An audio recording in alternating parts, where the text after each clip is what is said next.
Então vamos lá, Efésios capítulo 5, versículos 3 ao 21.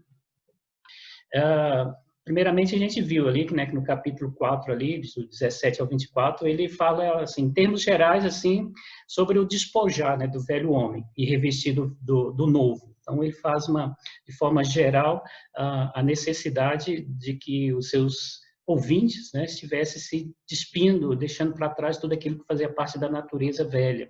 Então, na última sessão que nós vimos, ele falou em abandonar-se, né, o sentimento, agora ele falou um pouco, né, a respeito do sentimento do engano, animosidades pessoais, né, as brigas, as intrigas, substituído pela verdade em amor, né, na palavra, e amor na palavra.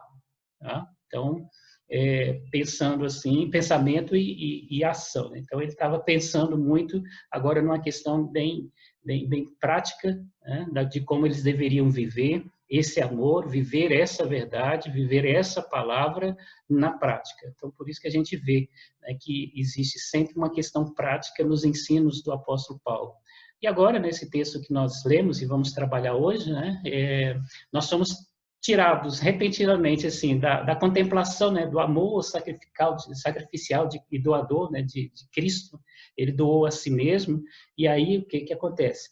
A gente é levado para uma percepção aí, né, daquilo que é o contrário do amor de Cristo em nós, que é o amor do mundo, que faz com que esse amor, né, seja muito expresso, e aqui Paulo está tratando muito nessa questão, da questão do adultério, do abuso sexual, nessa área, né, da prática físico, né, que diz respeito à impureza, tudo aquilo que se faz, mas que não é baseado no amor, no próprio amor de Deus. Então, o apóstolo ele conhecia os perigos ali que ameaçavam a vida dos seus leitores na sociedade deles, e assim sendo, o que ele faz? Falhou francamente a esse respeito. Vamos pensar aqui que Éfeso era uma cidade, né, um polo ali que era muito bem visto, mas que havia muita idolatria e havia muitas coisas que eram desagradáveis aos olhos de Deus, né? Não chegava a ser uma Sodoma e Gomorra, mas andava muito perto ali, diante de tudo aquilo que era a cultura deles. Havia muitos templos, e nesses templos tinham os cultos que eram de dedicação, né? E as pessoas se dedicavam até o seu corpo a muitos daqueles deuses, e a vaidade e tantas outras coisas. Nós conhecemos um pouco aí sobre os templos, né, que havia ali, e que fazia com que o povo vivesse uma vida corrupta, não de forma a agradar a Deus. Tá? Então, Paulo ele fala muito a respeito dessa questão, ele conhecia esse contexto. Então, ele lembra os Efésios os nomes de algumas práticas carnais próprias do velho homem, conforme nós vimos ali no capítulo 4, versículo 17 ao 24. Né? E agora ele traz à tona essas práticas para demonstrar a vida do novo homem, distinta da que antes eles levavam. Então, se antes ele trouxe à luz deles ali a esses pecados, narrando ali, agora ele traz novamente, mas agora fazendo uma distinção. Ele vai tocar muito em algumas coisas que ele já falou, mas fazendo uma distinção entre aquelas e algo que é novo, algo daqueles que vivem agora na luz e não vivem mais nas trevas. E é interessante que o versículo 2, o último do estudo passado, né, há ali um imperativo: andai em amor.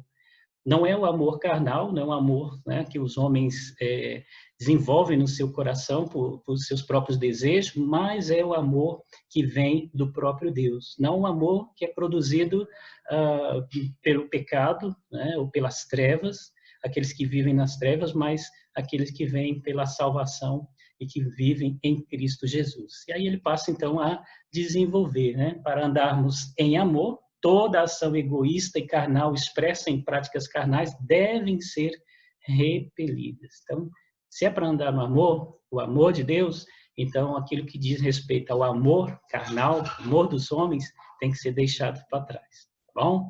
E aí nós vemos, né, os versículos, então, ele vai trazendo ali algumas questões. Mas a impudicícias e toda sorte de impureza ou cobiça nem sequer se nomeia entre vós como convém a santos. Aqui ele trata muito, né, a respeito das práticas físicas que são reprováveis. Não tem nada a ver com aquilo que ele já vinha falando e que é do novo homem, né? Impudicícias é imoralidade e perversão sexual, de quase todos os tipos que opera contra a união dentro da santidade dos laços do matrimônio, né? Então, a imoralidade que reina na vida daqueles que desenvolvem, né, seu lado sexual, mas que não tem nada a ver com aquilo que o próprio Deus preparou, né, e deixou para que os homens, né, as mulheres e homens, né, o casal, pudessem desfrutar dentro do relacionamento. Então, eles faziam isso fora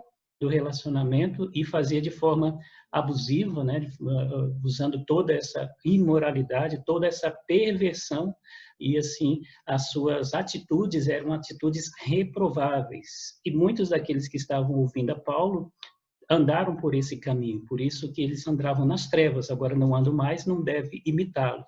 Pode-se considerar essa imoralidade tanto como impureza ou cobiça. Pureza por quê? Porque refere aos atos sexuais antinaturais que resultam em perversões baixas e destrutivas.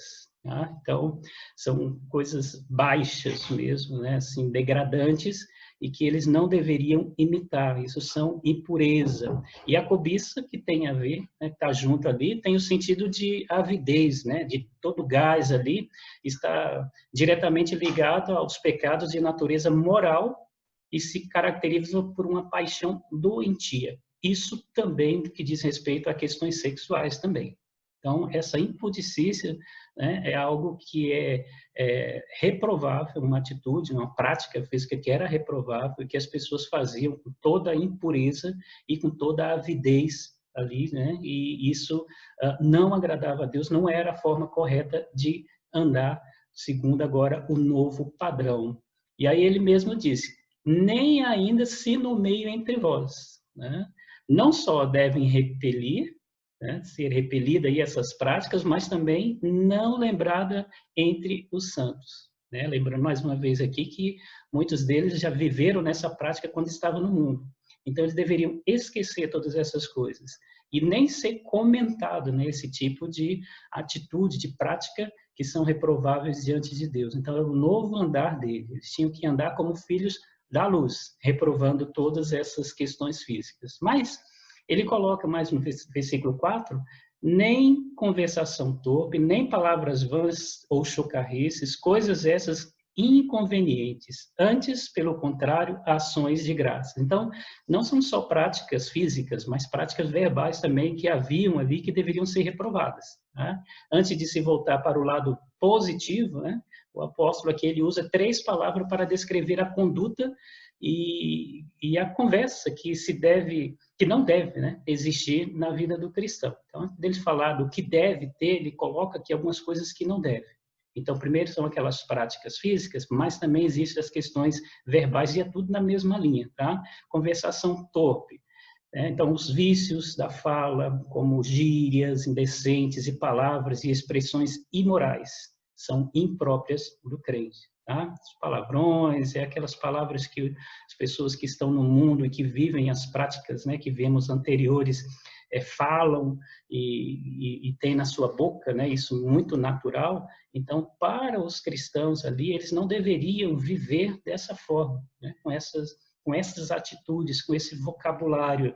E é por isso que quando a pessoa se converte a Cristo, uma das coisas que muda nela é o vocabulário. Tem que mudar. Então, aquelas coisas que ele falava anteriormente não deve falar mais, porque são palavras reprováveis aos olhos de Deus, não faz parte, né, da conduta que Deus quer para os seus filhos. Então, palavras vãs são palavras tanto sem sentido quanto sem utilidade. São aquelas palavras, né? Quem já viu algum bêbado, ele conversa, você fala assim, nossa, não faz sentido nenhum que ele está falando, e não fala besteira, e coisa nada a ver. Então, esse tipo de palavreado, esse tipo de conversa, também não deve fazer parte, né, do vocabulário do crente.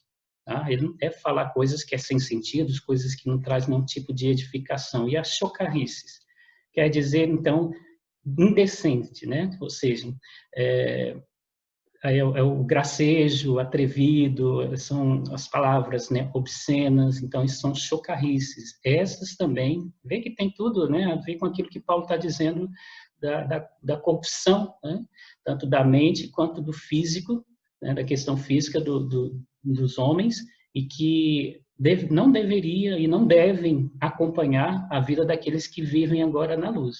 Como diz o apóstolo Paulo, isso aí nem cogite no meio de vocês, quanto mais vocês venham lembrar, né, não só daquelas práticas, mas dessas palavras também. E aí ele diz que são palavras inconvenientes, né? Não edificam espiritualmente, nem fazem parte da formação do novo homem. Em lugar das obras que não convém, deve haver o quê? Um falar gracioso. Assim, a conversa se manterá pura e elevada. Coisas que edificam. Então, é muito bom quando a gente chega e conversa, né, com pessoas que têm uma maturidade cristã, que a conversa ela se torna uma conversa agradável, ela flui e edifica. Então, por quê? Porque são palavras que são convenientes e não inconvenientes. Quando a palavra é inconveniente, você quer até sair de perto. Aqueles que estão na luz e que vê, né, as pessoas que estão nas trevas com esse tipo de palavreado, quer sair de perto. Né? Então, quer ir para onde tem alguém que tem um palavreado que é correto, que é diferenciado. Tá?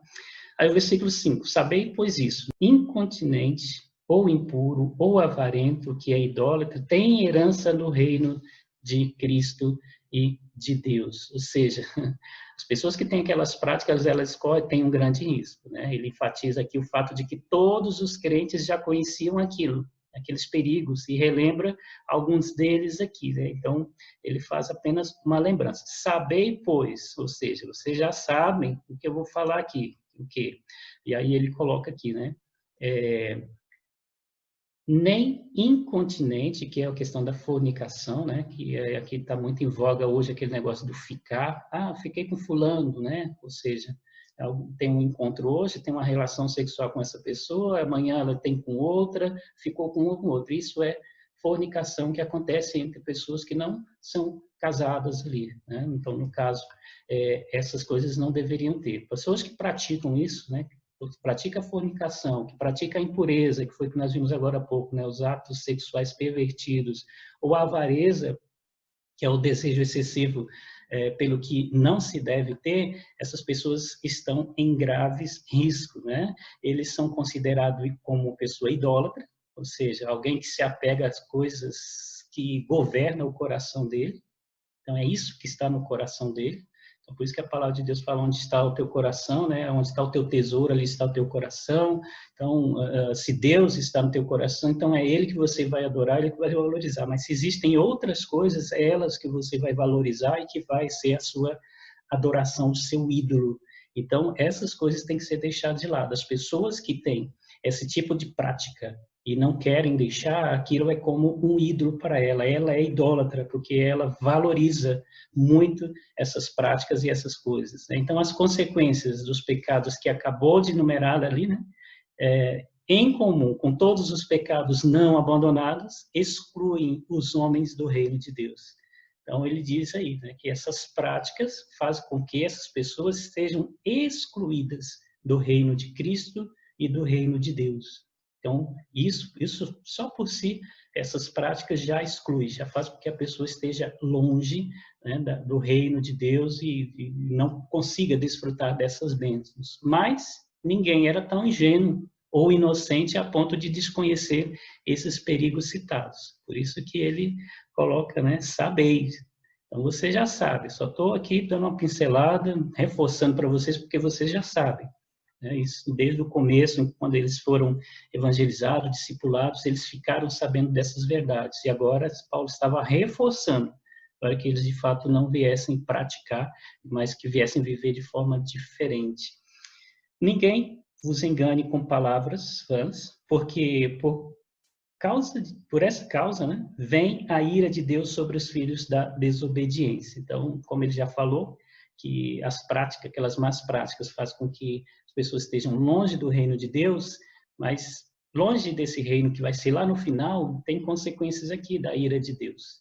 Tá? Então, existe aqui, ninguém vos engane com palavras vãs, isto é, com argumentos baseados em mentira e em ilusão. Então, uma vez que eles já sabem qual é a verdade, ninguém pode enganar e iludir. Porque por essas coisas apresentadas ali, né, nos versículos anteriores, vem a ira de Deus, ou seja, a manifestação justa, o juízo contra os pecados cometidos. Tá? Então, às vezes, já se experimenta aqui a questão desse juízo, das consequências desse juízo de Deus, aqueles que não vão herdar, mas desde agora já começa a experimentar ali consequências desses atos maus. E essas pessoas são chamadas como filhos da desobediência. Aqueles que faziam por pouco caso, né, do pecado e não se importavam com as suas consequências. Se falasse, né, se vinha alguma exortação, o que eles faziam? Mexia os ombros, né? Ah, tô nem aí. Né? Então, ignorava essas alertas, né, e assim eles continuavam a sua vida. Esses são os filhos da desobediência. Esses já estão excluídos, né, por se tornarem ávidos em praticar aquilo que o seu coração deseja, mas que não agrada a Deus. Somente com o abandono do pecado, em verdadeiro arrependimento e fé, a fé pode abrir caminho para os homens terem herança no reino de Deus. Então, há uma exortação aqui, né, para que eles não venham viver mais como anteriormente. Afinal de contas, eles já tinham experimentado isso aqui através do arrependimento. Arrependimento que gerou fé e que fez com que eles participassem aí da herança do reino de Deus. Para que eles não venham perder novamente, né, esses benefícios dessa herança, eles precisavam ali permanecer, né, no caminho dele ali e não abrir mão do estilo de vida que eles tinham por aqueles que é característico, né, dos filhos da desobediência.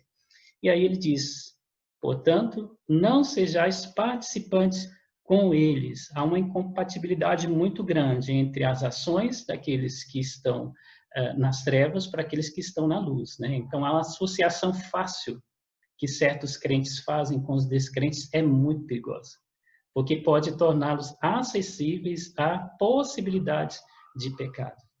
Então, claro, uma vez que a gente está em Cristo, né, nós somos nova criatura, somos tirados do mundo transformado, mas enviados para o mundo também, ok? Somos enviados para o mundo, mas só que nós temos que ter muito cuidado, porque tem pessoas que elas não estão abertas a receber. E se nós permanecermos ali insistindo com elas, elas vão acabar nos influenciando.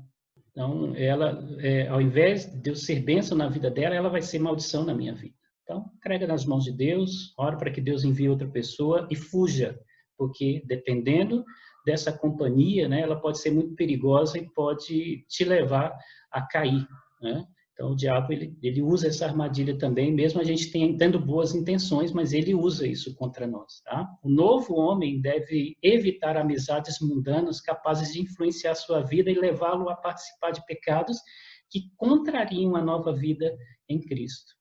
Tá? Então, evite. Por isso que quando a gente vai evangelizar alguém, quer investir na vida de alguém, a gente tem que orar primeiro. Senhor, é esses que o Senhor está me dando? Porque muitas vezes a gente quer alguém que Deus não está dando para nós. Ele quer dar para outra pessoa.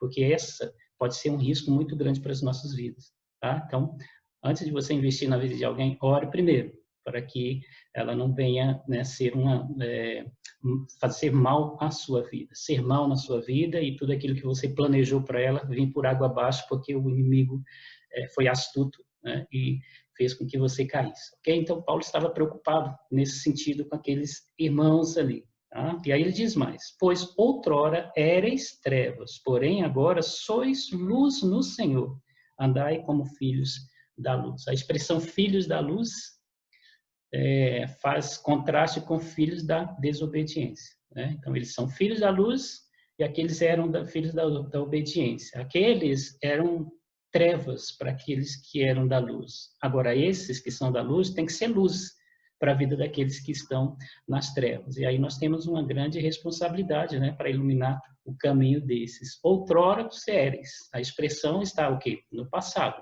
E é usada por Paulo para lembrar aos Efésios a diferença entre a velha e a nova vida, né? Principalmente agora que eles estão na luz. Vocês eram outrora como filhos da desobediência. Agora vocês não são mais. Agora vocês são luz, filho da luz e luz. Então vocês devem resplandecer. A vida pagã e pecaminosa não tinha luz nenhuma, mas a nova vida gerou a luz. Cristo é a luz dos homens. Então, se Cristo está em nós, nós vamos refletir essa luz, né? A luz de Cristo. Somos luz, aonde quer que nós estejamos, né? Sendo luz de Cristo.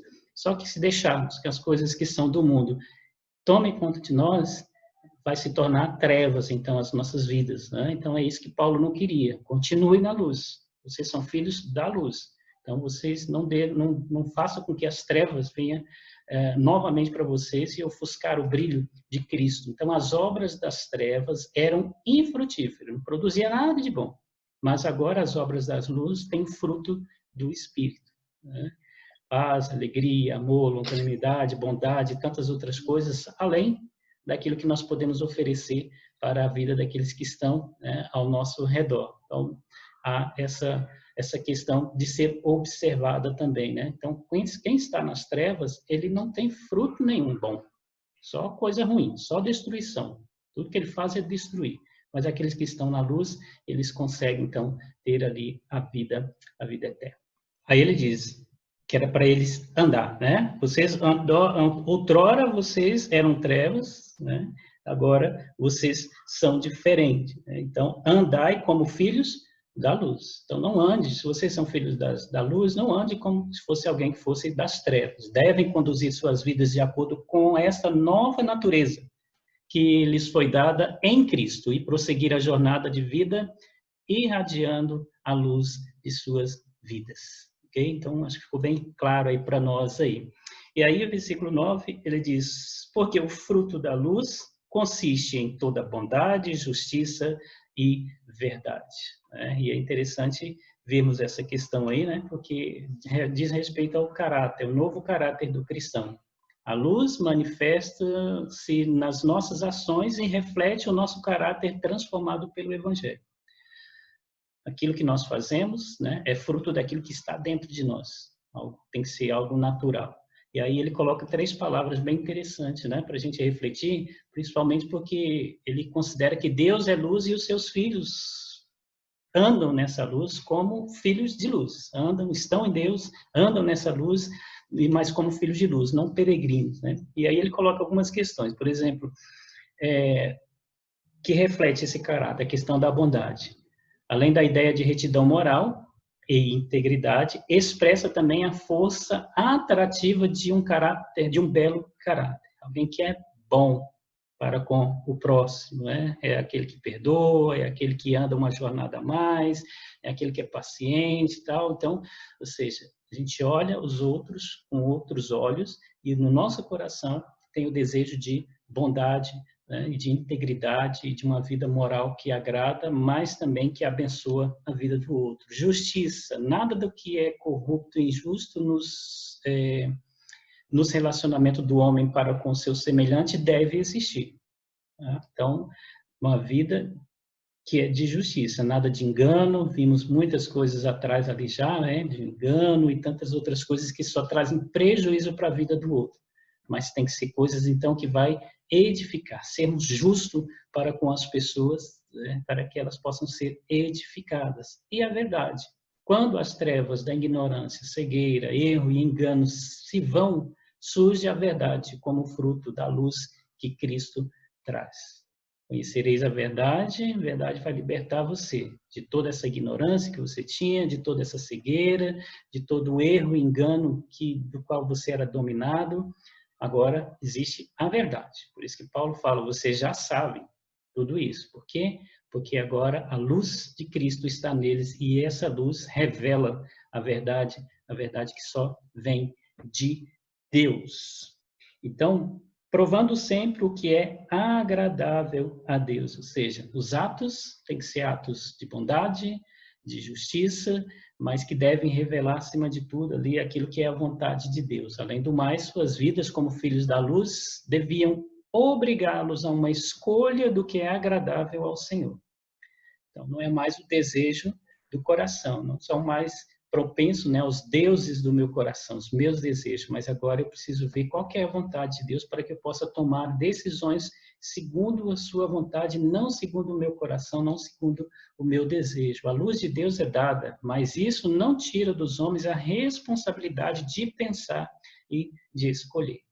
Tá? Então, muito pelo contrário, né? Em vez da gente ser pessoas que não pensam, que não são responsáveis nas suas escolhas, aí que a gente é.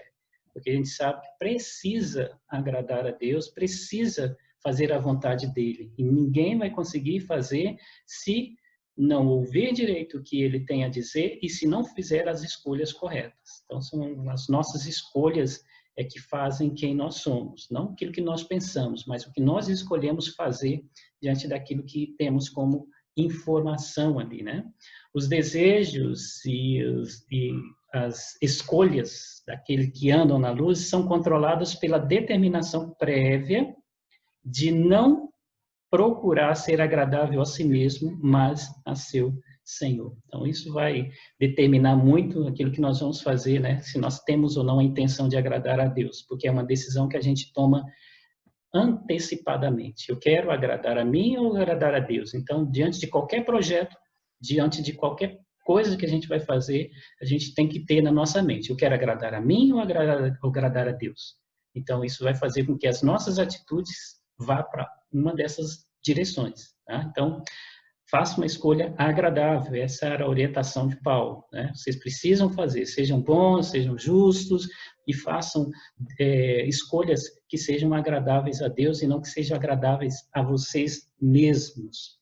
E aí, ele diz, versículos 11 em diante, né? 11, 12, 13, ele diz: e não sejais cúmplices nas suas obras infrutíferas das trevas, nas obras infrutíferas, né, das trevas, antes, porém, reprovai-as, porque o que eles fazem em oculto é só referir à vergonha, mas todas as coisas, quando reprovadas pela luz, se tornam manifestas, porque tudo que se manifesta é luz.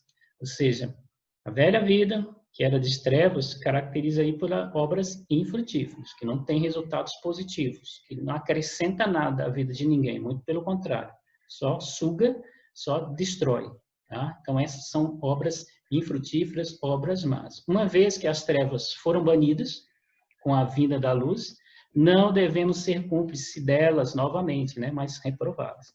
Então, por isso que vem a grande questão. O público de Paulo estava numa grande cidade que era muito corrompida e eles continuavam ali, eles tinham que conviver, se relacionar.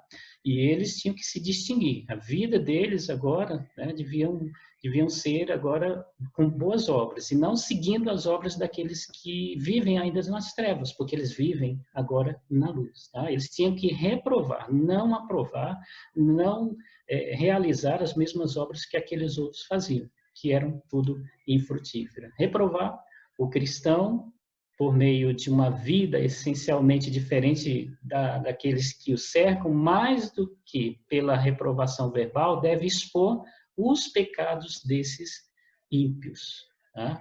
Então, é a questão do denunciar ali, né, o pecado, deixar bem claro com a sua própria atitude, né, vamos fazer algo, então juntos, vamos, eu faço um jeito, você faz do outro. Por quê? Aqueles que estão das trevas vão fazer dentro do conceito que ele já tem nas trevas. Mas aquele que está na luz, ele deve fazer dentro dos padrões de Deus, porque está fazendo, acima de tudo, para Deus.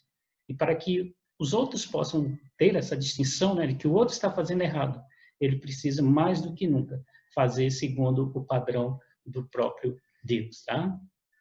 Se submeter-se à sua análise cuidadosa, transformando-se em luz por sua misericórdia. Né? A gente tem que, antes de tudo, nos colocar diante de Deus, para que Deus possa nos orientar, né? E assim a gente poder ver ali nas obras dos outros aquilo que convém, aquilo que não convém, e fazer de forma diferente, né? Porque Deus também agiu na nossa vida como quando outrora fazíamos coisas que não lhe agradavam. Isso foi pela misericórdia dele. E ele nos dá a oportunidade de, uma vez que essas obras sejam manifestadas, né, sejam esclarecidas, e que todos possam ver, e até nós possamos ver, a gente tem a oportunidade de ser transformado. Então, a vida daqueles que estão para ser luz não é só para expor o outro ao ridículo, mas para ajudá-los também a ver os erros dele, né, a fim de que encontrem ali uma transformação. Esta é a obra do evangelismo cristão, né? Cada alma acesa, já que é uma luz, utiliza sua luz para acender outras luzes, né? Outras vidas. Então, deu para entender um pouquinho ali, irmãos? Vamos para o 14 aqui, né? É longo aqui, está complicado, mas diz assim, pelo que diz, desperta, ó tu que dormes, levanta-te entre os mortos e Cristo te iluminará. Considerando tudo aquilo que passou, o que eles precisam fazer? Despertar. Existem 3 metáforas associadas ao rito de iniciação, que se aplica ao ato de voltar-se a Deus. Bom, então, quando as pessoas se convertiam a Cristo, era como se elas tivessem despertado de algo, né, e vindo para Deus, voltado-se para Deus. Então, existem, e isso era muito comum na época ali dos irmãos da igreja primitiva, né? E eles tinham muitas vezes essas expressões, por isso que a gente vê o apóstolo Paulo falando muitas delas. São 3 coisas, né? Acordar do sono, ressuscitar dos mortos e sair das trevas para a luz. Essas 3 questões eram associadas aí, né, ao ato de voltar-se para Deus.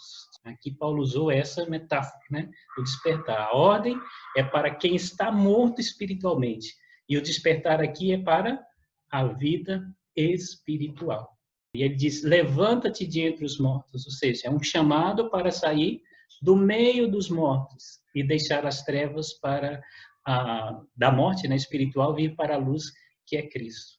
Então, há aqui uma palavra muito direcionada, né, para aqueles que estão nas trevas ali, aqueles que estão longe de Deus. E aí, por último, ele termina dizendo, né, que Cristo te iluminará, ou seja, trará o brilho dele para a sua vida. Antes você era trevas e vivia nas trevas, agora Cristo ele é a sua luz e essa luz habitará em você, né, e você será luz. E aí, versículo 15, portanto, vede prudentemente como andais, não como nécios, e sim como sábio. Então, como que deve ser, então, a nova vida, novo procedimento daqueles que estavam mortos, mas que agora estão vivos, que estavam nas trevas, mas que agora estão na luz? É preciso ter visão e ter responsabilidade na sua caminhada, né? Andar prudentemente é andar avisadamente, né? Com sabedoria, seja alguém que conhece, né, que está atento, mas que sabe andar com sabedoria diante de tudo aquilo que ele já sabe. Não apenas devemos ver os perigos, mas devemos ter conhecimento da causa. Por que, né, que vem todos esses males? Por que eles acontecem? Por que eu preciso evitar? Então, é preciso ter essa visão e andar com responsabilidade. Sabemos que o pecado é a raiz, né, de todo o mal. Aí por isso que ele coloca para nós, não como nécios, né? O nécio não avalia sua responsabilidade, mas lança-se desordenadamente sobre o perigo. Aí ele coloca, sim como sábios, né? Significa andar governado pelo bom senso, pela prudência e pela sensatez. Então, se você não pode andar como nécio, como alguém que não avalia, você tem que andar como sábio. Ou seja, você tem que ser prudente, você tem que ser sensato na sua caminhada, não irresponsável, mas sim de forma responsável. Remindo o tempo, porque os dias são maus. Remindo o tempo é usar bem o tempo que está sendo disponibilizado para você. Nossa vida aqui a gente não sabe até quando que vai. Uns morrem aos 80, outros morrem aos 40, outros aos 20, outros aos 15, 16, 10, ninguém sabe qual que é o tempo. Então, durante esse período, nós temos que, então, assim, estar aproveitando bem. Então, tem muitas pessoas que, em vez de aproveitar o tempo, não, dá tempo ainda, em vez de fazer a coisa correta, não aproveita o tempo. Não sabe remir o tempo, aproveitar bem esse tempo. E acaba não agradando a Deus com a sua vida, né? O sábio não desperdiça as oportunidades surgidas, mas as aproveita bem. Isso é a característica dos filhos da luz, né? Virão dias maus. Antes que venha, então, é preciso usar bem o seu tempo, né? Antes que venham os momentos ruins. A maldade dos nossos dias é quase incontrolável. E o crente deve ter consciência da brevidade da sua vida física, bem como da vida eterna, né? A brevidade da vida física, ou seja, né, ela é breve, quanto também ele tem que ter a consciência da vida eterna. Existem duas. Essa vida que ela é passageira, ela vai terminar e ela pode ser breve, mas existe a vida da eternidade. Se eu agir nesse período aqui de forma que não agrada a Deus e não remir o tempo, não aproveitar bem, como é que vai ficar a questão da minha eternidade? Aonde que eu vou passar a eternidade? O crente ele tem que levar em conta o que ele é hoje, o que ele faz hoje, pensando lá na frente, porque haverá uma vida eterna. E tudo aquilo que é feito aqui vai determinar o que, que vai acontecer conosco na eternidade. E aí ele diz, por essa razão, não vos torneis insensatos, mas procurai compreender qual a vontade do Senhor. Não ser insensato aqui é o mesmo que dizer, leve em conta esse ensino. Ou seja, portanto, considere tudo que eu estou falando aqui. Considere tudo que eu estou registrando para vocês. Tá? Para que vocês não venham aí se preocupar mais para frente aí, né? Vocês vão compreender e vão realizar aquilo que é correto. Então, leve em conta todo o ensino, não seja insensato. A vontade de Deus diz respeito a tudo quanto o Senhor quer de melhor para os seus servos. Há um plano divino para cada vida e esse plano está contido na palavra de Deus. Deus tem um plano para as suas criaturas. Tá? Não estou falando aqui da questão do seu dia a dia, né? Aquilo que você quer e tal, mas existe um plano, né?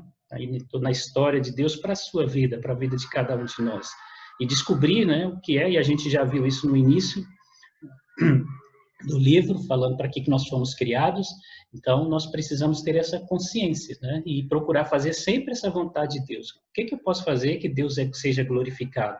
Que seja para a glória dele, né? Que seja para o louvor dele. Então, eu preciso ter aí essa consciência, levar em consideração todas essas coisas e descobrir e realizar aquilo que diz respeito à vontade de Deus. E aí o versículo número 18, e não vos embriagueis com vinho, no qual há dissolução, mas enchei-vos do Espírito. Temos aqui uma proibição e uma causa. Não vos embriagueis com vinho, mas enchei-vos do Espírito. E aí ele vai narrando para nós ali, né, por que essas coisas acontecem, né?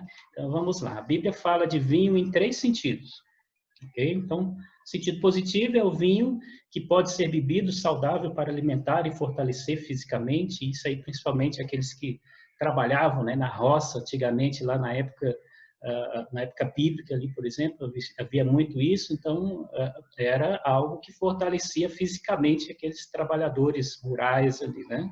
Mas ela coloca também, né, a figura do vinho, né, a questão figurada. O vinho, alegria, aformoseia o rosto, né? Então, ou seja, quando você experimenta, né, então ela traz um brilho, traz algo, né, que traz uma serenidade para a sua vida. Há esse registro também. E ela registra no sentido negativo, que é aquilo que está registrado aqui. O vinho pode viciar a pessoa que o beber e, assim, promover desordem moral e física. É o que nós vimos muito e é o que estava acontecendo muito que acontecia muito, né, na cidade de Éfeso, que as pessoas bebiam bastante mesmo assim para se embriagar. É interessante que havia até um culto a Baco, que era o deus do vinho, e ali nesse culto ali havia muitas bebedeiras, muitas coisas aconteciam, né, e muita dissolução acontecia em consequência desse muito vinho que eles tomavam, desordenadamente. Era justamente para se embriagar, e aí acontecia de tudo. As questões que foi colocado no início do estudo aqui, né, vinham como consequência também dessa questão, dessa dissolução que era próprio da bebida, que fazia com que eles perdessem a cabeça e fizessem aquilo que estava no coração dele. Por isso que o apóstolo ele coloca aqui, olha, não se embriague com os vinhos, porque esse vinho aí, né, que as pessoas bebem da forma como elas bebem, só trazem destruição. E isso aí é uma dissolução. Mas ele diz, enchei-vos do Espírito.